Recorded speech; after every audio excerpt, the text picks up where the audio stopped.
I bought my historic brick cottage 7 years ago, fully aware that the surrounding neighborhood was governed by an incredibly aggressive homeowners association.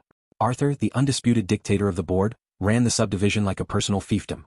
He used arbitrary design guidelines to penalize anyone who didn't praise his leadership, handing out thousands of dollars in penalties for minor aesthetic issues like seasonal decorations left out too long or non-standard mailbox styles.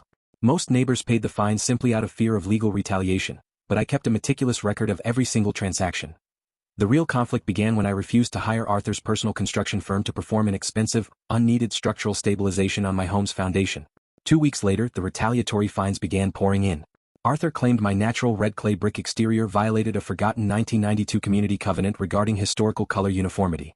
He demanded I paint the entire brick facade a standard beige or face an immediate compounding penalty of $500 a day. When I refused to ruin the historic brick, the board fast-tracked an emergency foreclosure petition, using a corrupt local title agent to slip the paperwork through a backlogged county real estate registry. By the time I stood in the subdivision office on Monday morning, Arthur believed he had completely won.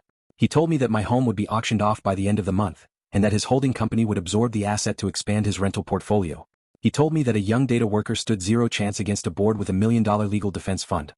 Arthur assumed I would hire a basic defense attorney, panic over the foreclosure date, and accept a predatory settlement that would force me to sell my home to his company. He completely failed to understand that when your entire business relies on property boundaries, you should never pick a fight with a geospatial mapping engineer. I walked out of the office, drove straight to the county administration complex, booted up my high-clearance mapping terminal, and began a complete spatial and legal audit of the neighborhood's original developer plat maps. When an arrogant bureaucrat tries to take your home, you don't just defend your borders, you invalidate their entire jurisdiction. I pulled the master county incorporation charters dating back to the subdivision's founding in 1988.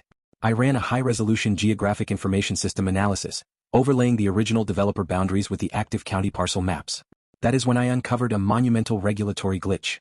When Arthur's development company built the third expansion phase of our neighborhood in 2010, they filed the neighborhood bylaws with the county recorder, but they made a catastrophic surveying error.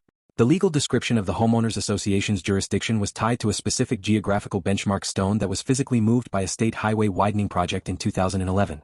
Because the benchmark had been shifted exactly 500 yards to the east, the legal description written into the association's active charter no longer covered my section of the neighborhood that in fact, the spatial analysis proved that 85 individual homes, including mine and the entire northern ridge of the subdivision, were completely outside the legal geographic boundary of the homeowners association.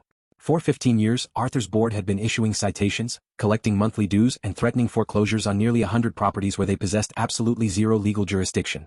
But the discovery grew even more damaging for Arthur. I audited the financial records of the association's foreclosure auction pool. Because I had administrative access to county tax filings, I discovered that every single property the association had foreclosed on over the past decade had been sold directly to shell corporations owned by Arthur's immediate family members. He was intentionally creating fraudulent fine cycles to force vulnerable residents into foreclosure, then buying their homes at artificial, non-public auctions to build his personal real estate wealth. That I compiled the unassailable geographic information system mapping data, the shifted benchmark survey reports, the historical county charters, and the hidden family shell company asset trails into a comprehensive corporate fraud dossier. I delivered this packet directly to the state attorney general's real estate fraud division, the county tax assessor, and the regional administrative judge handling property foreclosures. The legal and spatial counterstrike was absolute, immediate devastation.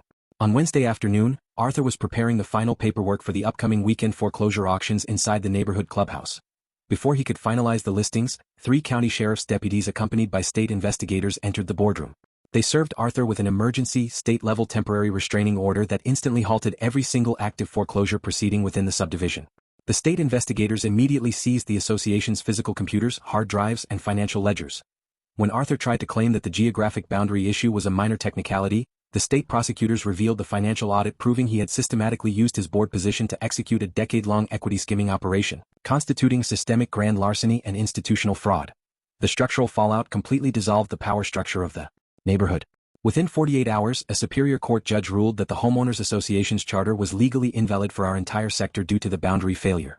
The judge ordered the immediate, permanent dissolution of the association board, wiped out every single penny of outstanding community fines, and ordered a full retroactive freeze on Arthur's corporate real estate assets to facilitate a multi-million-dollar restitution fund for every resident he had illegally fined over the past 15 years. Arthur's real estate firm filed for bankruptcy 3 weeks later under the weight of incoming civil lawsuits from furious homeowners.